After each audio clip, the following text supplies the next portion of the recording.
എന്തുവാ ഞാൻ കണ്ടില്ല ചൂന്ന് പറഞ്ഞത്. എന്തുകൊണ്ടാണ് മുത്തപ്പനപ്പാടിയിൽ ദൈവത്തിന് ഒരുമിച്ച് കെട്ടിയത് എന്ന് പറഞ്ഞത്? അതിനൊരു ചോദ്യം ഞാൻ അഭിലാഷിനോട് ചോദിക്കാം. അഭിലാഷിനെ അറിയായിരിക്കും. എന്തുകൊണ്ടാണ് വലിയ മുത്തപ്പൻ ചെറിയ മുത്തപ്പൻ എല്ലാ മടപ്പൂരിലും വലിയ മുത്തപ്പൻ കറുത്ത വലിയ താടി വെച്ച മുത്തപ്പനെയും എന്തുകൊണ്ട് കെട്ടിയെടുക്കുന്നത്? ബാക്കി എല്ലാ ഉത്സവത്തിനും ഒപ്പന ഉണ്ടാവും. ആടെ എന്തുകൊണ്ടല്ലോ അത് അറിയാം.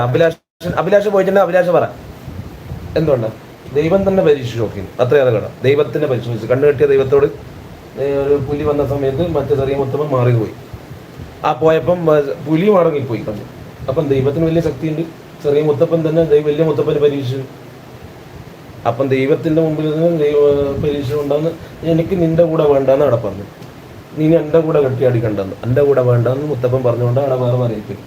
അത് കഴിഞ്ഞ് പുരളിമലയിൽ പോയ ശേഷം പറശ്ശിനിക്കടവിലാണ് അവിടെ രണ്ട് മുത്തപ്പൻ ഒരുമിച്ച് കെട്ടിയാടിക്കാനുള്ളൂ. അവിടെ സ്ഥാനമില്ല രണ്ട് മുത്തപ്പൻ.